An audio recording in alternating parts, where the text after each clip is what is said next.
ओम नमो भगवते वासुदेवाय।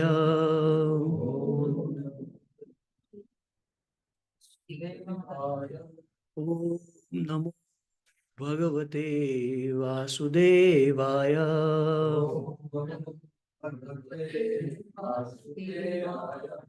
ओम नमो भगवते वासुदेवाय।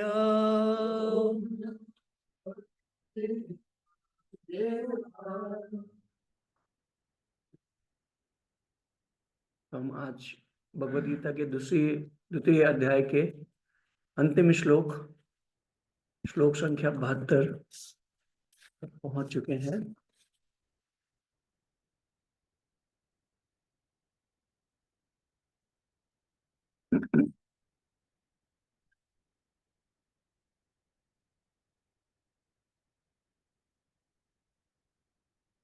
तो मैं श्लोक को आपके लिए डिस्प्ले करता हूँ, फिर आप लोग इसको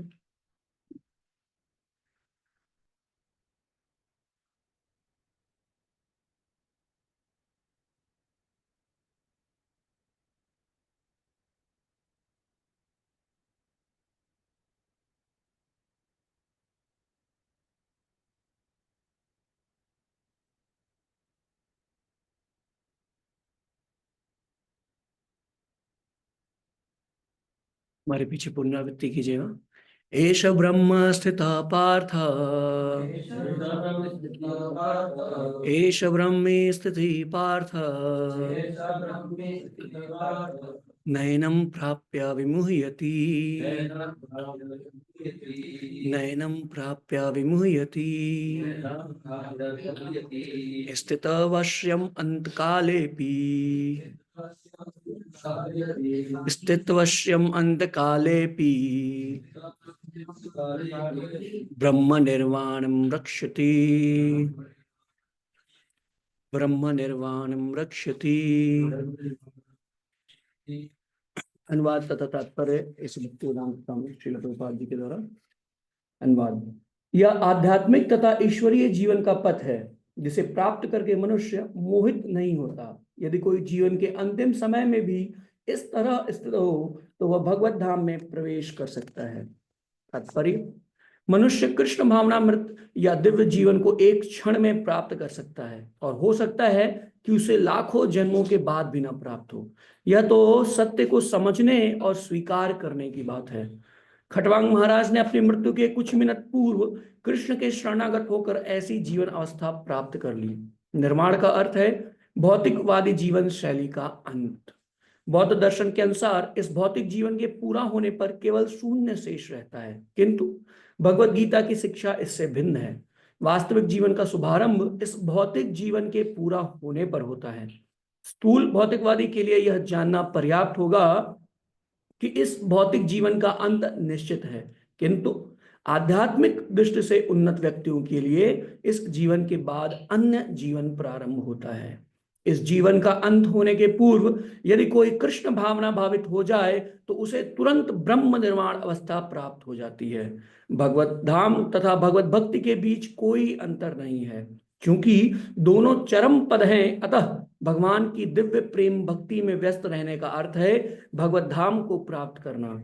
भौतिक जगत में इंद्रिय तृप्ति विषयक कार्य होते हैं और आध्यात्मिक जगत में कृष्ण भावनामृत विषयक। इसी जीवन में ही कृष्ण भावनामृत की प्राप्ति तत्काल ब्रह्म प्राप्ति जैसी है, और जो कृष्ण भावनामृत में स्थित होता है वह निश्चित रूप से पहले ही भगवत धाम में प्रवेश कर चुका होता है। ब्रह्म और भौतिक पदार्थ एक दूसरे से सर्वथा विपरीत है। अतः ब्राह्मी स्थिति का अर्थ है भौतिक कार्यों के पद पर न होना। भगवत गीता में भगवत भक्ति को मुक्त अवस्था माना गया है। सगुणा समतित्येतान ब्रह्म भूयाय कल्पते। अतः ब्राह्म स्थिति भौतिक बंधन से मुक्ति है। श्रील भक्ति विनोद ठाकुर ने भगवत गीता के द्वितीय अध्याय को संपूर्ण ग्रंथ के प्रतिपाद्य विषय के रूप में संक्षिप्त किया है। भगवत गीता के प्रतिपाद्य हैं कर्म योग, ज्ञान योग तथा भक्ति योग।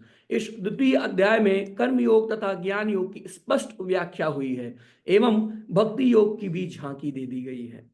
इस प्रकार श्रीमद् भगवद गीता के द्वितीय अध्याय गीता का सार का भक्ति वेदांत तात्पर्य पूर्ण हुआ। His Divine Grace श्री भक्ति वेदांत स्वामी श्रील प्रभुपाद की जय। ओम अज्ञानतिमिरन्धस्य ज्ञानञ्जनशलाकया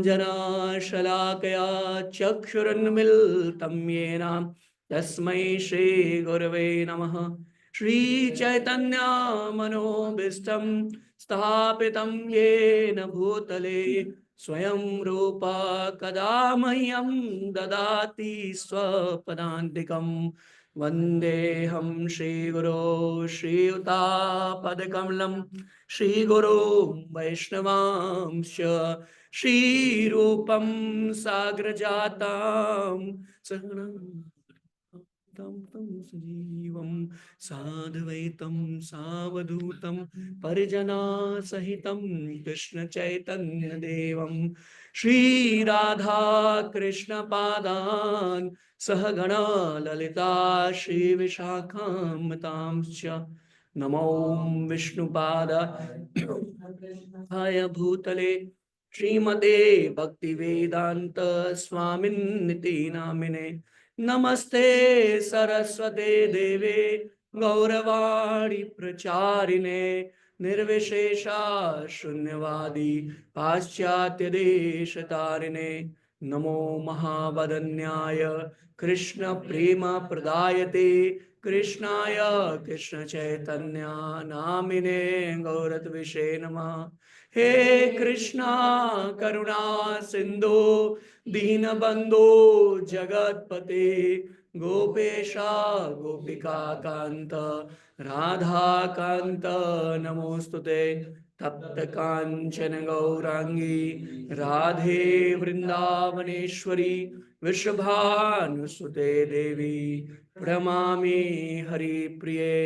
वाञ्छा कल्पतरुभ्यश्च कृपा सिन्धो च पतितानां पावनेभ्यो वैष्णवेभ्यो नमो नमः। जय श्री कृष्ण चैतन्य प्रभु नित्यानंद श्री अद्वैत गदाधर श्रीवासादि गौर भक्त वृंद। हरे कृष्णा कृष्णा कृष्णा हरे हरे हरे राम राम राम हरे हरे। हरे कृष्णा।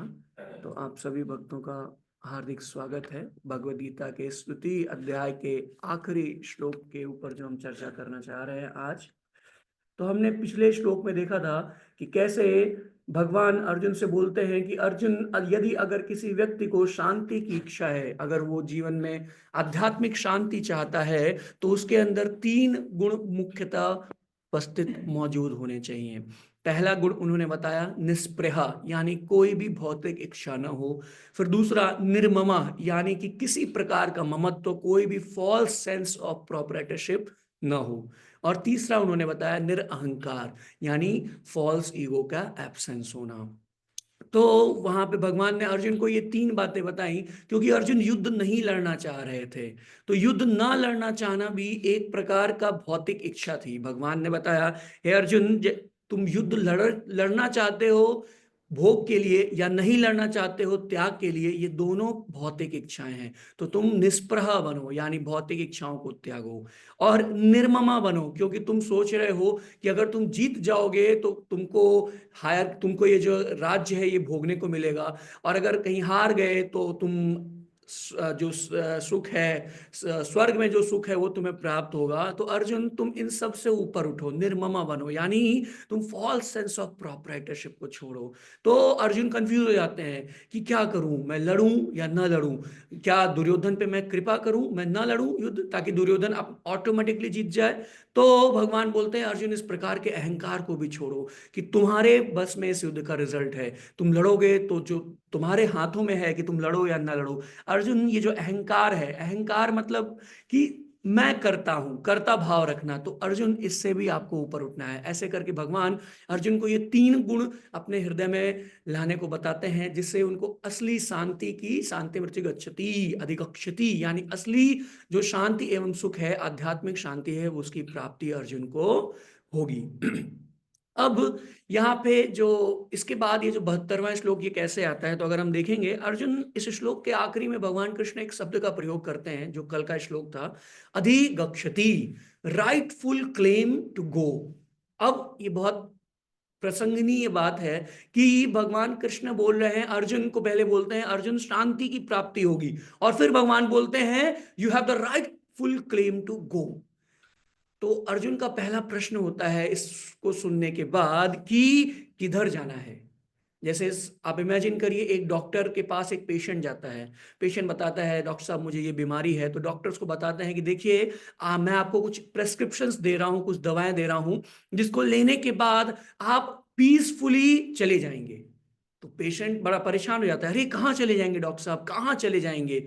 तो वैसे ही अर्जुन पूछते हैं कि भगवान अधिगच्छति, कहां पे मैं जाऊंगा। तो उसका उत्तर भगवान इस श्लोक में बोलते हैं, आखिरी लाइन में भगवान, जो आपने श्लोक देखा आज, उसकी आखिरी लाइन में भगवान कह रहे हैं ब्रह्म निर्वाणम रक्षति, यानी ब्रह्म निर्वाण, यानी भगवान के भगवत धाम की प्राप्ति आपको होगी। तो ये इस श्लोक के माध्यम से भगवान ने अर्जुन को पूरी तरह से प्रतिपादित किया हुआ है। अब ध्यान से अगर आप देखेंगे तो इस श्लोक में कुछ मूल बातें हैं जिन पे श्रीपाद विश्वनाथ चक्रवर्ती ठाकुर ने अपना टीका दिया हुआ है, जिस पर उन्होंने गौर किया हुआ है। सबसे पहली जो इसमें इंपॉर्टेंट वर्ड है वो है ब्राह्मी स्थिति।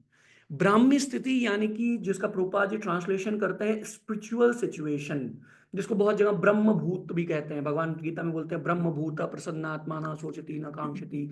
ऐसे चैतन्य महाप्रभु बोलते हैं जो उसकी अवस्था है, जीव कृष्णदास नित्य नित्य कृष्णदास। तो जो ये अवस्था है उसी अवस्था को इस श्लोक में ब्रह्म स्थिति बताया गया है, ब्राह्मी स्थिति बताया गया है। तो श्रीपाद विश्वनाथ ठाकुर को इसका 7 मीनिंग देते हैं कि कैसे कोई ब्राह्मी स्थिति को प्राप्त कर सकता है, और अगर किसी ने ब्राह्मी स्थिति को प्राप्त कर लिया है तो उसके अंदर क्या क्वालिटीज हैं, क्या कैरेक्टरिस्टिक हैं जो डेवलप हो सकती हैं। आप इमेजिन करिए, एक व्यक्ति है जो कई साल पहले कहीं विदेश में कमाने के लिए गया था, और करीब 20-25 साल बाद वो वापस आता है अपने घर पे, घर परिवार पे। लेकिन इस 20-25 साल के दौरान, इस अवधि में उसकी वेशभूषा बदल गई है, उसका बाहरी आवरण बदल गया है, उसका जो लुक है, उसका जो अपीयरेंस है, जैसे वो दिखता है, वो भी काफी हद तक बदल गया है। इवन जो उसकी बोली और भाषा है वो भी काफी हद तक बदल गई है। तो अगर वो अपने घर जाता है तो हो सकता है कि उसके घर वाले उसको पहचानने से इनकार कर दें, हो सकता है कि उसे अपने ही घर में घुसने को न मिले। इसी प्रकार से जो जीवात्मा है, क्योंकि इतना सारा उसके ऊपर आवरण आ चुका है, इतनी सारी कवरिंग आ चुकी है, फॉल्स ईगो की कवरिंग है, बहुत सारी कवरिंग है, जिसको आप देखें भागवत में वर्णन है कि 7 तरीके की जो कवरिंग होती है जीवात्मा के ऊपर। उन कवरिंग की वजह से निश्चित रूप से जीवात्मा खुद को पहचान नहीं पाता है, और इसकी वजह से वो ब्राह्मी स्थिति, यानी जो उसकी एक्चुअल पोजीशन है, जो ब्रह्म भूत है, वो उसको वो भूल जाता है और भौतिक स्थिति में आ जाता है। यानी खुद को, ये जो शरीर है इसको अपना मानने लगता है, इसको आत्मा मानने लगता है, और इस शरीर से जुड़े हुए लोगों को अपना मानने लगता है। तो जो ये ब्राह्मी स्थिति है ये रियल आइडेंटिटी कार्ड है। अगर किसी व्यक्ति को, जैसे किसी कोई कंपनी का एम्प्लॉय है, कोई किसी गवर्नमेंट की जॉब में है, तो उसको एक आईडी कार्ड इशू होता है। आप कोई भी ड्रेस पहन के जाइए, आप पैंट शर्ट पहन के जाइए, आप कुर्ता पैजामा पहन के जाइए, लेकिन अगर आपके पास आईडी कार्ड है तो आपको एंट्री अलाउड है। उसी प्रकार से जो ब्राह्मी स्थिति की अवस्था है वो एक प्रकार से आईडी कार्ड है जीवात्मा के लिए। अगर उसको वो धारण कर लेता है, उस स्थिति में अगर वो पहुंच जाता है, तो उसको भगवत धाम, उसका राइटफुल क्लेम, जैसे इस श्लोक के आखिरी उसमें कहा गया है ब्रह्म निर्वाणम रिक्षति, रिक्षति मतलब राइटफुल क्लेम हो जाता है अगर कोई इस ब्राह्मी स्थिति को प्राप्त कर लेता है। तो अब ब्राह्मी स्थिति क्या है, इसके बारे में श्रीपाद विश्वनाथ ठाकुर 7 वाक्य बताते हैं, 7 चीजें बताते हैं कि इसके 7 पर्याय क्या हैं। सबसे पहले वो बताते हैं कि अगर कोई जीवात्मा ब्राह्मी स्थिति में है, स्थित है, इसका मतलब वो डायरेक्ट कनेक्शन में है परमात्मा से, यानी जो सुप्रीम लॉर्ड है उनसे वो डायरेक्ट कनेक्शन में है। जैसे आप देखिए, जो मॉर्निंग प्रोग्राम का समय होता है, जो प्रभुपाद जी ने मॉर्निंग प्रोग्राम दिया हुआ है इस्कॉन में, सुबह के समय हम लोग इन ट्यून रहते हैं परमात्मा से। जो हमारे मोबाइल का कनेक्शन है वो फुल नेटवर्क में रहता है मॉर्निंग प्रोग्राम के दौरान। कई वक्त उसमें भी इन ट्यून बीच बीच में स्लीप ऑफ होते रहते हैं, लेकिन इन जनरल मॉर्निंग प्रोग्राम में भगवान से कनेक्शन, क्योंकि सुबह ही होते ही हम गुरुवाष्टकम गाते हैं, फिर हम लोग भगवान के हरे कृष्ण महामंत्र का जप करते हैं, फिर हम लोग गुरु पूजा, भगवान के दर्शन आरती। तो क्योंकि विग्रह के सामने है, पोटेंसी है, एक अलग पोटेंसी है डिवोटी एसोसिएशन की, इसलिए नेटवर्क पूरा फुल रहता है। और लगभग लगभग एक तरीके से आप कह सकते हैं कि ब्राह्मी स्थिति को हम लोग सिचुएटेड रहते हैं, भगवान की सेवा में लगे रहते हैं। लेकिन जैसे जैसे दिन होता है तो वैसे, क्योंकि बहुत जगह पब्लिक वाईफाई ओपन रहते हैं, जैसे अगर आप कभी बाहर जाएं तो पब्लिक वाईफाई लोगों को मिलता है, जैसे अभी रेलवे स्टेशन में गूगल ने फ्री वाईफाई दिया था, तो लोग बड़े अट्रैक्ट हो जाते हैं, अरे अरे फ्री वाईफाई है, जल्दी से ईमेल डाउनलोड कर लो, ये डाउनलोड कर लो।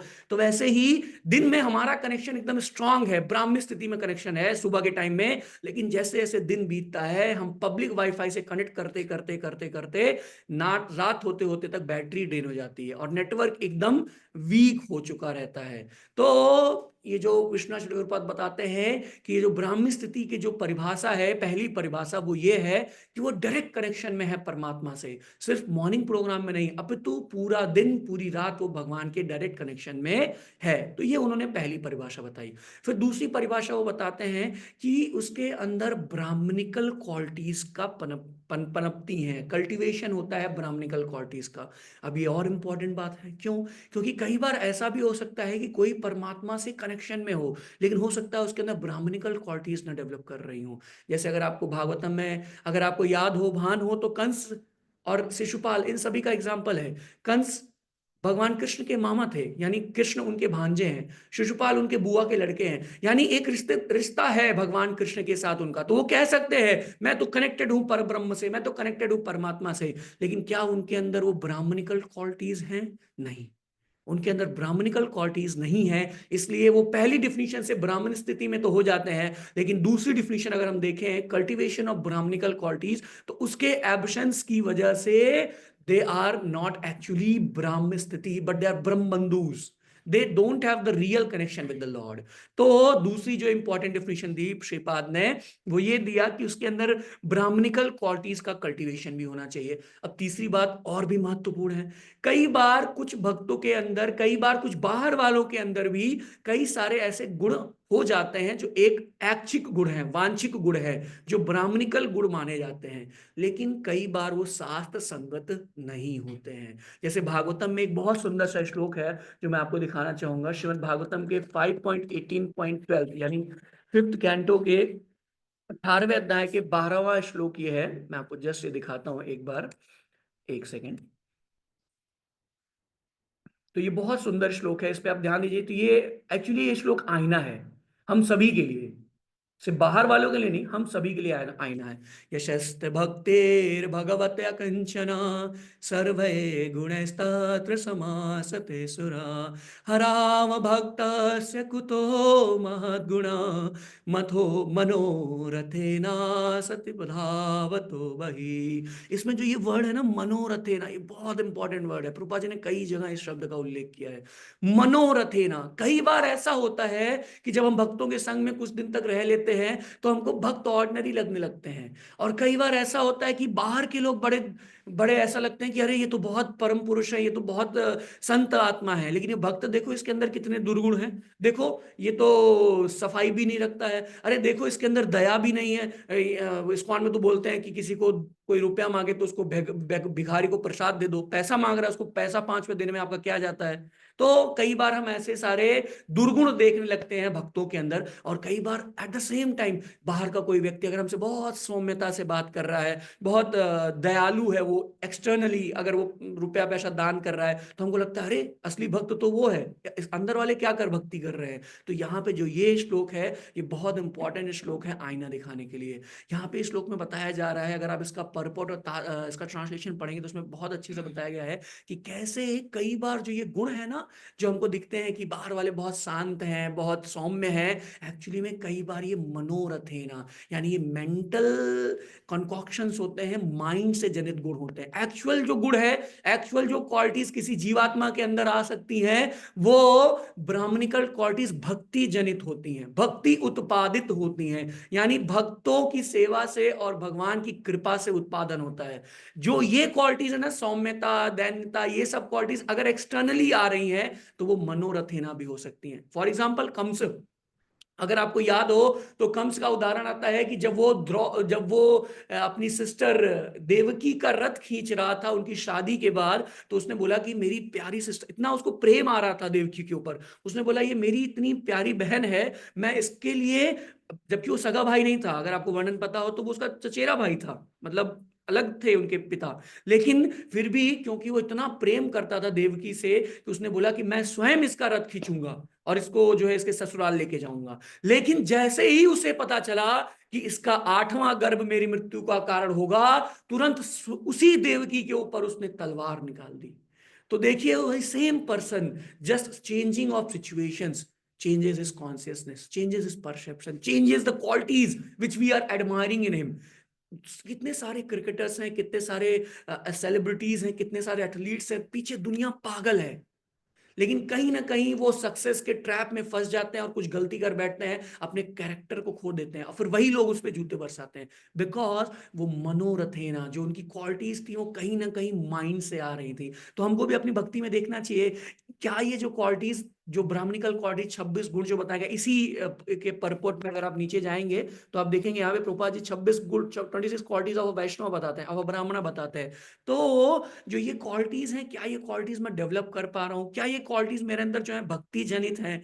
अगर ये भक्ति जनित नहीं है तो निश्चित रूप से जैसे ही सिचुएशन चेंज होगा, कई बार आप देखिए हम लोग भक्तों के साथ रहते हैं, जब फेयर वेदर डिवोटी जिसको बोलते हैं, कि हम लोग बहुत अच्छे से भक्ति कर रहे होते हैं, जप कर रहे होते हैं, लेकिन जैसे ही कोई परेशानी आती है, किसी भक्त से कोई टुन्न पुन्न हो जाती है, तो तुरंत हम तलवार उठा लेते हैं, तुरंत लड़ने लग जाते हैं। यानी निश्चित रूप से हमारी वो क्वालिटीज भी मनोरथेना है, यानी भक्ति में अभी भी हमें दृढ़ता लाने की आवश्यकता है।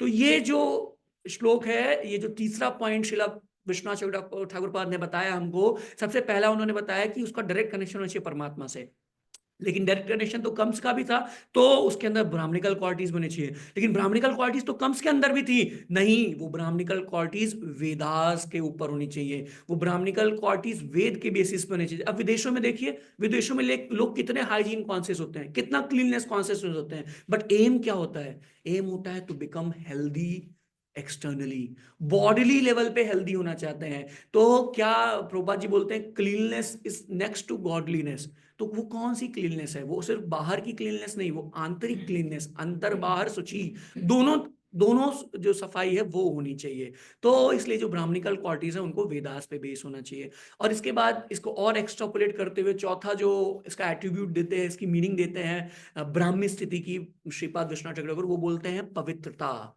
सिर्फ एक्सटर्नल नहीं, internal purification, internal purity is also very much needed and important. और जो पांचवी क्वालिटी वो बताते हैं, वो ये बताते हैं कि अगर कोई ब्राह्मी स्थिति व्यक्ति है, कोई जीवात्मा अगर ब्राह्मी स्थिति है, तो उसका रिलेशन होना चाहिए ब्रह्मा जी से। ये ब्रह्म नहीं है, ये ब्रह्मा जी हैं। क्यों ब्रह्मा जी से रिलेशन होना चाहिए? क्योंकि अगर आपने भागवतम का अध्ययन किया हो तो ब्रह्मा जी की पूरी बॉडी किससे बनी हुई है? इंटेलिजेंस से। ब्रह्मा जी की पूरी बॉडी किससे बनी हुई है? इंटेलिजेंस से। तो अगर कोई व्यक्ति ब्राह्म स्थिति अवस्था में है तो उसका पूरा इंटेलिजेंस स्पिरिचुअल होना चाहिए, यानी पूरा का पूरा स्पिरिचुअल इंटेलिजेंस पे उसका गेम होना चाहिए। वो जो भी कुछ करता है, जो भी कुछ खेल, जो भी कुछ, वो जैसे भगवान बताते हैं ना स्थित प्रज्ञ के बारे में, वो 4 एट्रीब्यूट बताते हैं, का भाषा किम रचेत किम प्रवसेत, तो वैसे ही उसकी सारी क्वालिटीज स्पिरिचुअल इंटेलिजेंस पे होनी चाहिए, शास्त्र आधारित होनी चाहिए, अपने माइंड के लेवल पे उसको काम नहीं करना चाहिए। तो ये 5वां एटीट्यूड बताते हैं। और 6वां एटीट्यूड बताते हैं श्रीपाद, वो बोलते हैं कि 6वां attitude is the most important qualification to become ब्राह्म स्थिति and to recognise that whether one is on ब्राह्म स्थिति प्लेटफॉर्म और नॉट। और वो बताते हैं कि क्या वो हरे कृष्ण महामंत्र का कीर्तन कर रहा है, हरे कृष्णा कृष्णा कृष्णा हरे हरे, हरे राम राम राम हरे हरे। वो बोलते हैं कि अगर कोई ब्राह्म स्थिति में स्थित है तो वो हरे कृष्ण महामंत्र का निरंतर कीर्तन करेगा। तो ये जो 6वां एट्रीब्यूट है उन्होंने बताया। और फिर 7वां मीनिंग इसका बोलते हैं कि उसके अंदर शुद्ध विशुद्ध कृष्ण भावना भावित होना चाहिए, विशुद्ध कृष्ण चेतना होनी चाहिए। तो ये 7 मीनिंग ब्राह्म स्थिति के विश्वनाथ चक्रवर्ती बताते हैं। पहला मीनिंग बताते हैं कि भगवान से डायरेक्ट कनेक्शन होना चाहिए। दूसरा बताते हैं कि उसके अंदर ब्राह्मणिकल क्वालिटीज होनी चाहिए। तीसरा बताते हैं कि ब्राह्मणिकल क्वालिटीज स्क्रिप्चर्स पे बेस्ड होनी चाहिए। चौथा बताते हैं कि उसके अंदर पवित्रता होनी चाहिए। पांचवा बताते हैं कि ब्रह्मा जी से रिलेशन होना चाहिए, और छठवां और मोस्ट इंपॉर्टेंट बताते हैं कि वो हरे कृष्ण महामंत्र का जप करना चाहिए, और सातवां प्योर कृष्ण कॉन्शियस उसका लाइफ होना चाहिए। तो ये जो इसमें इंपॉर्टेंट वर्ड था ब्राह्म्य स्थिति, तो भगवान इस श्लोक में बता रहे हैं कि अगर कोई इस ब्राह्म्य स्थिति में स्थित है तो ही ब्रह्म निर्माण ऋक्षति। अब ध्यान से देखिए, इसमें दूसरा शब्द जो इंपॉर्टेंट है वो है विमुयति। विमुयति, विमुयति यानी कि इल्यूजन। अब विमुयति के बारे में भी श्रीपाद 5 वर्णन करते हैं, 5 तरीके से इसको समझाते हैं कि कैसे ये विमुयति से हम बच सकते हैं, कैसे इस इल्यूजन से बच सकते हैं, या क्या इसका परिभाषा है, किस प्रकार से कोई व्यक्ति विमोहित हो सकता है, मोहित हो सकता है। तो उसमें सबसे पहली वो बताते हैं नशे की स्थिति, इंटॉक्सिकेशन। कई बार व्यक्ति को लगता है कि अगर मैं इंटॉक्सिकेटेड हो जाऊं, अगर मैं शराब के नशे में हो जाऊं, अगर मैं ड्रग्स के नशे में हो जाऊं, तो ये सारे दुख मेरे से दूर हो जाएंगे। तो क्या वो व्यक्ति ब्रह्म स्थिति को प्राप्त हो गया है? नहीं, वो व्यक्ति विमोहित है। जैसे प्रभुपाद जी के सामने एक एग्जांपल आता है कि एक बार एक रिपोर्टर पूछता है प्रभुपाद जी से, Swami ji, you have never tasted LSD, you have never tasted drugs, how can you say it is not good, how can you say it does not give you the higher taste? तो प्रभा जी बोलते हैं कि देखिए, प्रभा जी से प्रश्न करता है कि कैसे स्वामी जी आप बोल सकते हैं, क्योंकि आपने तो कभी LSD और ड्रग्स का सेवन किया ही नहीं है। तो अगर LSD ड्रग्स का सेवन नहीं किया है तो आप कैसे बोल सकते हैं कि ये हायर स्टेट पे नहीं लेके जाता है, कैसे बोल सकते हैं कि ये सारे दुख को नहीं मिटा देता है? प्रभा जी बोलते हैं देखिए, ये मेरे सारे शिष्य बैठे हैं ना, इनमें से 99% लोग पहले कोई ना कोई ड्रग का सेवन करते थे, and now they have given it up, that means there is no real higher taste in that. तो क्योंकि जो ये नशा है ना, नशे की स्थिति, अभी कोई किसी ने शराब पी लिया है, ठीक है, रात को आप देखें, मैंने तो देखा हुआ है कई सारे ऐसे नशेड़ी होते हैं, वो रोड के किनारे गटर में गिरे होते हैं, और आप उनसे पूछो तो बोलते हैं ब्रह्म सौख्यम तम अनंतम, मैं एक ब्रह्म सुख में हूं और इससे अधिक मुझे कुछ नहीं चाहिए। आप दुनिया का सबसे सुंदर बेड लाके, सबसे सुंदर होटल का कमरा लाके भी दे दो तो दे विल रिजेक्ट इट। तख्ता तूर्णम अशेष मंडलपति, दे विल रिजेक्ट इट, कि स्टूल की तरह उसको रिजेक्ट कर देंगे। Why? Because they are in illusion. वही सुबह उठते हैं, सुबह उठने के बाद फिर उनको याद आता है कि अरे मैंने क्या किया। तो सुबह उठने के बाद वो इल्यूजन, भ्रम टूट जाता है, स्वप्न स्थिति में हो जाते हैं वो लोग। तो ये पहली उन्होंने बताई कि इस प्रकार से विमोहित हो सकते हैं। फिर दूसरा उन्होंने बताया कि भ्रम की स्थिति उत्पन्न हो सकती है। देखिए, मैंने अभी आपसे बात की ब्राह्मी स्थिति के ऊपर, वहां वो बता रहे हैं ब्राह्मी स्थिति से कुछ लोग ब्राह्मी स्थिति में न होकर के भ्रमी स्थिति में हो जाते हैं, यानी वो भ्रम में रहते हैं, इल्यूजन हो जाते हैं। इल्यूजन कौन से लोग होते हैं? जनरली अगर आपने में से किसी ने तैयारी वैयारी किया हो तो जनरली ऐसा फेस स्टूडेंट लाइफ में बहुत आता है। जब बच्चा IIT की तैयारी करता है तो सामने उसकी किताब खुली हुई है फिजिक्स की, लेकिन वो सपने में कहाँ पे है? वो IIT कानपुर के कैंपस में है। वहां पे उसको सामने मोर दिख रहे हैं, सामने हिरन दिख रहे हैं, उसको प्रोफेसर पढ़ा रहे हैं, और ये सारा कुछ बड़ी बड़ी बिल्डिंगें दिख रही हैं। तो ये जो इल्यूजन की स्थिति है, जैसे कोई बच्चा अगर एक एग्जाम होता है, सैट या टॉफेल जिसको बोलते हैं, तो उसका जब वो पहली बार उसका फॉर्म खरीदता है ना, तो सबसे पहले वो स्टार्ट करता है हॉलीवुड की मूवीज देखना, और मूवीज देखने के बाद वो नशे में ही हो जाता है कि बस अमेरिका पहुंच ही गया मैं, चाहे उसका सेट में 0 स्कोर आ जाए। लेकिन वो इल्यूज, उसको भ्रम हो जाता है कि मैं बस वहां स्थिति में पहुंच गया हूं।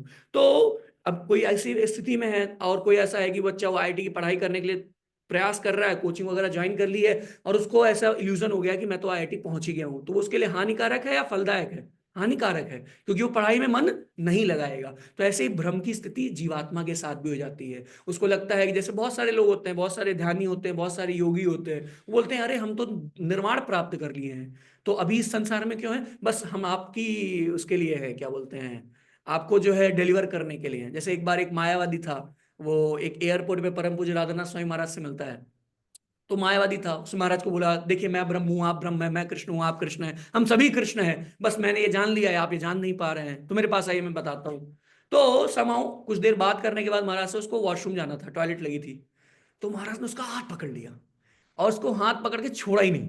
तो बोला अरे जाने दीजिए मुझे, जाने दीजिए, जाने दीजिए। तो महाराज बोलते हैं अगर तुम वाकई में भगवान हो, अगर तुम ब्रह्म हो, तो ईश्वासमिदं सर्वम, you are the supreme controller, तो then you control your toilet also. तुम ये जो अर्ज है इसको भी कंट्रोल करके दिखाओ। तो महाराज उसको छोड़ ही नहीं रहे, वो बेचारा रो रहा है, चिल्ला रहा है, प्लीज मुझे जान दीजिए, जान दीजिए, जान दीजिए। अल्टीमेटली जब एकदम मतलब एकदम लास्ट स्टेज आ गई थी उसकी, तो महाराज ने उसको छोड़ दिया। वो दौड़ते दौड़ते गया, फिर वॉशरूम से आया आया आया तो महाराज बोलते हैं कि क्या भाई, आप तो भगवान थे, एक छोटी सी टॉयलेट नहीं कंट्रोल कर पा रहे हो, आप बोल रहे हैं कि भगवान है। बोला देखिए स्वामी जी, हूं मैं भगवान, लेकिन एक्चुअली जो मैं आपके साथ कर रहा था वो मेरी लीला थी।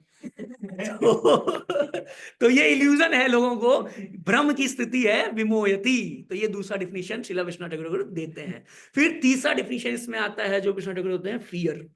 अभी ध्यान से देखिए, फियर, फियर ऐसी क्वालिटी है ना कि जो लगभग लगभग 99% जीवात्माओं से ताड़ित है, पीड़ित है फियर से।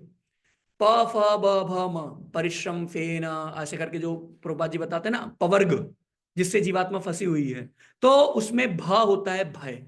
एक्चुअली में अगर आप देखें ना, जो ये ये क्या बोलते हैं, ESMD, ईटिंग स्लीपिंग मेटिंग और डिफेंडिंग, ये डिफेंडिंग का कॉन्सेप्ट है ना, दुनिया में सबसे अधिक GDP का खर्चा डिफेंडिंग पे है। Cosmetic industry highest growing industry of the world. क्यों है इतनी बड़ी? क्योंकि वो डिफेंडिंग है, एक औजार है अपने आप को युवा दिखाने का। आप युवा बनते नहीं हैं, आप खुद को युवा दिखाना चाहते हैं। क्यों क्यों? क्योंकि आप डर रहे हैं कि अगर आप बुढ़ापे, अगर आप बुजुर्ग हो गए तो लोग आपको कैसे देखेंगे, अगर आप बुजुर्ग दिख रहे हैं तो लोग आपको कैसे देखेंगे। तो वो एक डर है जिसको बचाने के लिए हम कॉस्मेटिक यूज करते हैं। वेपन्स, आर्मीज, मिलिट्री, ये सब कुछ क्या है, डिफेंडिंग के कॉन्सेप्ट पे है। तो अगर आप देखेंगे ना, ये कॉन्सेप्ट भगवान एक सुंदर सा श्लोक बोलते हैं 3.25.42 में, कपिल मुनि, बहुत सुंदर सा श्लोक है, श्रीमद् भागवतम 3.25.42, सॉरी 42 नहीं है, हाँ 42 ही है, जस्ट अ सेकेंड ना, 3.25.42, I am showing you all.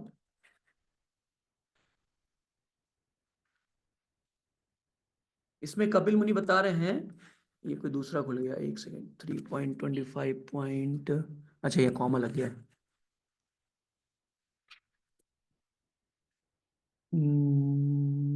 Krishna,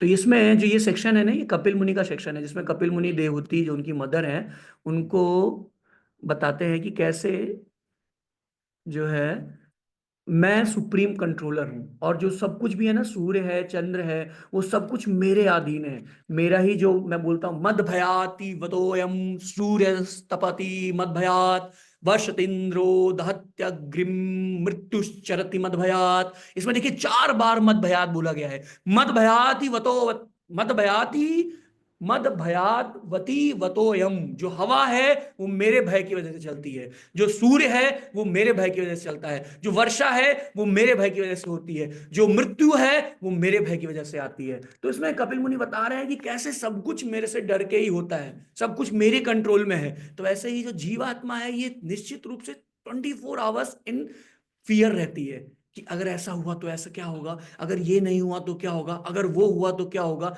24 our, जो बोलते हैं ना कि प्रेजेंट में वो क्या रहती है, टेंशन में, भविष्य की क्या करती है, चिंता करती है, और फ्यूचर में क्या करती है, लैमेंटेशन करती है। तो प्रेजेंट में वो प्रॉब्लम में रहती है, क्योंकि प्रेजेंट में वो फियरफुल है। क्यों फियरफुल है? Because it has not recognized his original identity of being ब्रह्म स्थिति। अगर किसी से प्रश्न पूछा जाए कि आप मरने से क्यों डरते हैं, मरने से क्यों डरते हैं, ये तो हर हर इंसान के लिए है। तो मरने से इसलिए डरते हैं क्योंकि जीवात्मा ने, ये जीवात्मा के लिए नया एक्सपीरियंस है। क्योंकि जीवात्मा की स्थिति क्या है, ब्रह्म स्थिति क्या है, सत चित आनंद। सत मतलब eternal, it is always existing, the living entity is always existing. अब जैसे कोई चीज है, जैसे गुलाब जामुन है, उसका गुण है कि वो मीठा रहेगा। और सोचिए कोई गुलाब जामुन खाए और तीता लग जाए, तो उसको कितना वैसा होगा ना, अजीब सा फीलिंग होगा। तो वैसे जो आत्मा है, उसका गुण है कि वो हमेशा इटर्नली एग्जिस्टिंग है। लेकिन जब उसके लिए बीच बीच में ब्रेक्स आते हैं ना, डेथ आती है, डेथ, तो उसके लिए बड़ा अजीब सा चीज होता है, इसलिए वो इतना डरती है। तो क्योंकि हम फॉल्स आइडेंटिफिकेशन रखते हैं जीवन में, इसीलिए हम डरते हैं। लेकिन एट द सेम टाइम अगर हम ब्रह्म स्थिति पे स्थित हो जाए, आपको अगर भीष्म पितामह का एग्जांपल याद हो, जब भगवान कृष्ण देखते हैं कि भीष्म पितामह इतने भयंकर संहार कर रहे हैं, पूरा युद्ध अकेले ही खत्म करने वाले हैं, सारी पांडव सेना को परास्त करने का सामर्थ्य रखते हैं, और इतने भयंकर रूप से वो लड़ रहे हैं, उसी समय भगवान कृष्ण, जो कि उन्होंने वचन लिया था कि मैं किसी भी अस्त्र का यूज नहीं करूंगा। उन्होंने रथ का चक्का उठा लिया और रथांग पाणी के नाम से फेमस हुए, रथांग पाणी। और उस रथ के चक्के को देख के भगवान इतने तीव्र लग रहे थे, इतने फियर्स लग रहे थे कि सब कोई उनको देख के डर गया। इवन अर्जुन जो उनके जस्ट आगे बैठा था वो डर के उनके पैरों में बोल रहा है, भगवान प्लीज मुझे मौका दीजिए, भगवान प्लीज। लेकिन कौन नहीं डरा? जिसको मारने के लिए भगवान ने चक्र उठाया था, Bhishma Pitamah. He welcomed him with open arms. भगवान का उन्होंने स्वागत किया। क्यों स्वागत किया? Because he knew he is my supreme lord, because he was in that ब्रह्मी स्थिति। वो जो है वो ब्रह्म स्थिति में थे, इसलिए उनको किसी प्रकार का कोई भय नहीं हुआ। सब कोई डरे, लेकिन जिसको मारने के लिए भगवान ने वो चक्र उठाया वही नहीं डरा।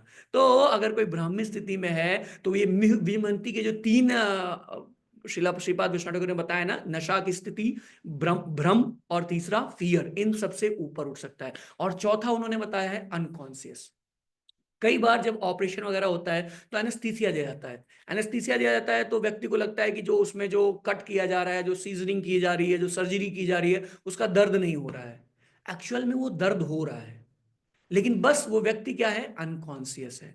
तो उसी प्रकार से कई बार हमें लग सकता है कि ठीक है हम तो इसके गुणातीत हो गए हैं, हम ट्रांसेंड कर गए हैं थ्री मोड्स को। नहीं, वो हो सकता है कि हम अनकॉन्शियस हों, हम उस स्थिति में पड़े ही ना हो। जैसे कोई अमेरिका और चाइना के बीच में लड़ाई हो रही है तो हम कह सकते हैं ठीक है कोई बड़ी बात नहीं है, हो सकती है, कोई दिक्कत नहीं। लेकिन अगर वही लड़ाई अपने घर में हो जाए, इंडिया पाकिस्तान के बीच में, तो हम परेशान हो जाएंगे।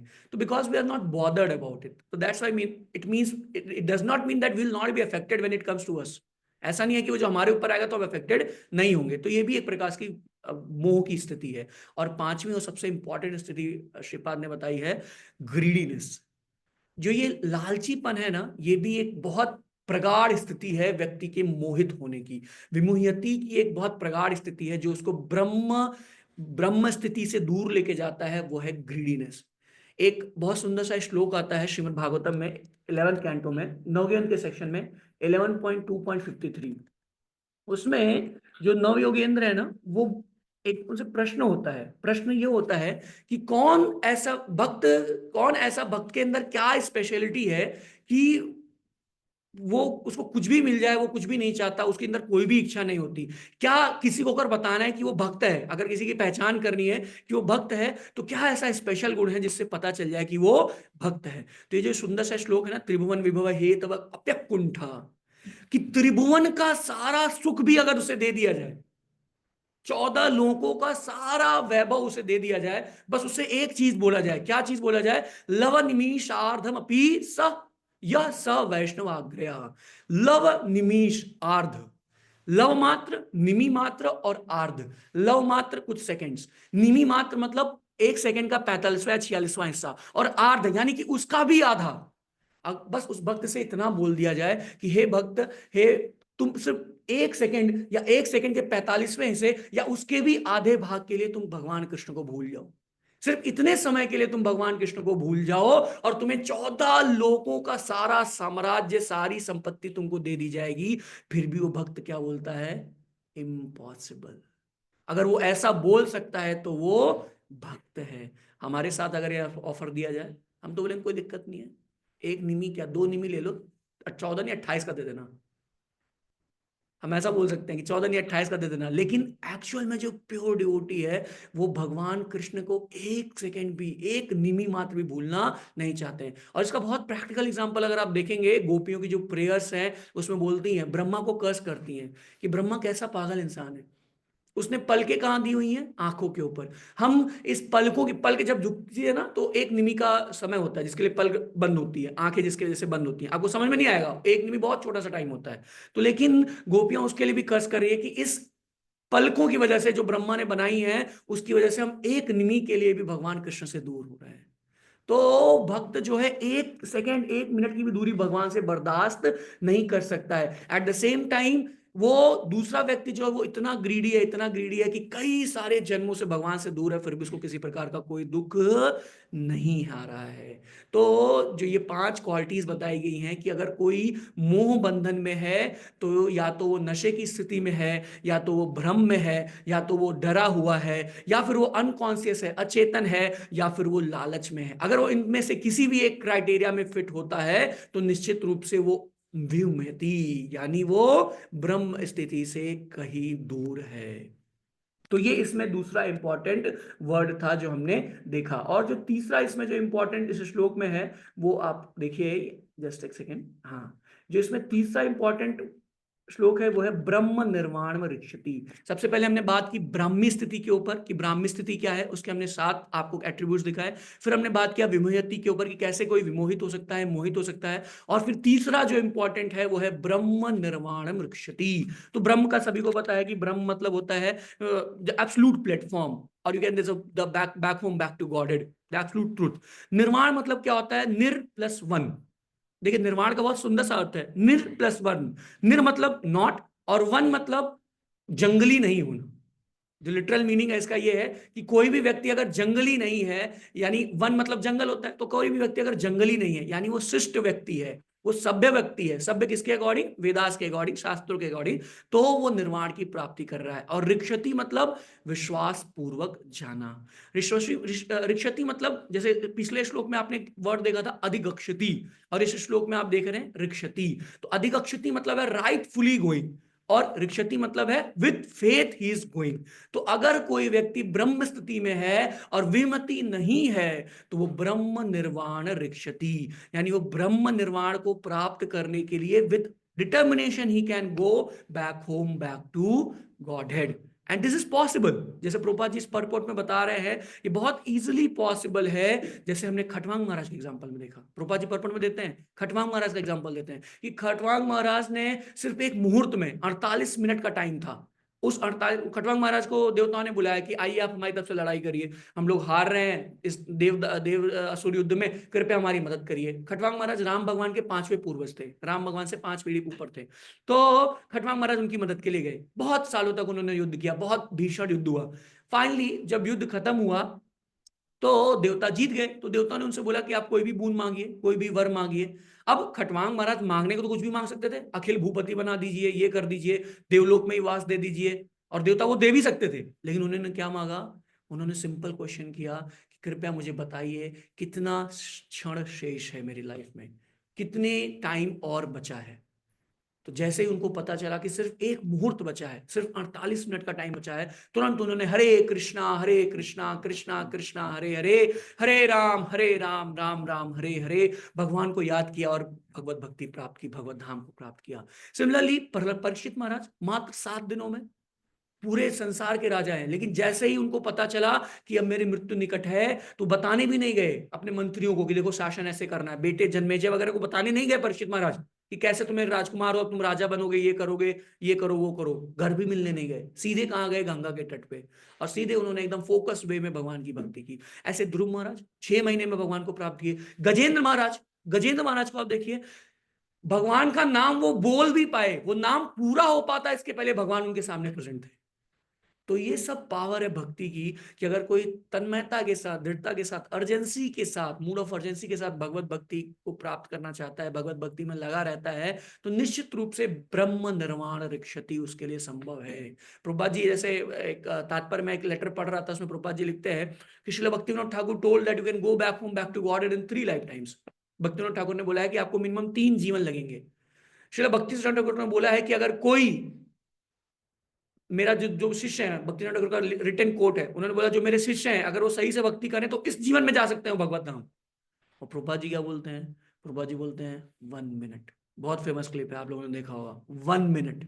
तो प्रभुपाद जी की असीम कृपा है, अगर कोई उस तन्मयता के साथ, मूड ऑफ अर्जेंसी के साथ, प्रभुपाद जी बोलते हैं ना कि I have the backdoor key to walk गॉडेड, जस्ट कैच माई धोती।